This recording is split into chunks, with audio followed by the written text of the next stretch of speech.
রুহুল কবির রিজভীর এই ছবিটি একসময় পুরো বাংলাদেশকে নাড়িয়েছিল। ঠিক কত সালের ঘটনা এটা আমার পুরোপুরি মনে নাই। কোনো এক সময় বিএনপির ঢাকা হরতালের চিত্র এটি। রুহুল কবির রিজভীর উপরেই এক সময় বিএনপির পুরো ইমেজ ছিল। যদিও আমি রাজনৈতিকভাবে কোনো দল করি না, তবে তারেক রহমানের উচিত ছিল এই রুহুল কবির রিজভীকে মনোনয়ন দেওয়ার।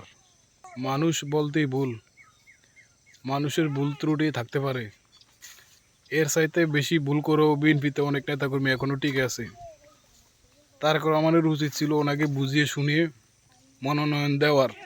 এটা যদি না করে আমি মনে করব তারেক রহমান প্রকৃত গাদ্দারি করছে ওনার সাথে। ওনার ত্যাগ বাংলাদেশের কম বেশি সবাই দেখছে। আমি যদি ওনাকে ভালো করে চিনি না জানি না, তবে আমার কাছে যেটা মনে হয়েছে উনি ত্যাগী কর্মী। বিএনপির ওনাকে মূল্যায়ন করা উচিত ছিল। ভুল মানুষের থাকতেই পারে, ওনাকে বুঝিয়ে শুনিয়ে বিএনপিতে ওনার মনোনয়ন দেওয়া উচিত ছিল তারেক রহমানের।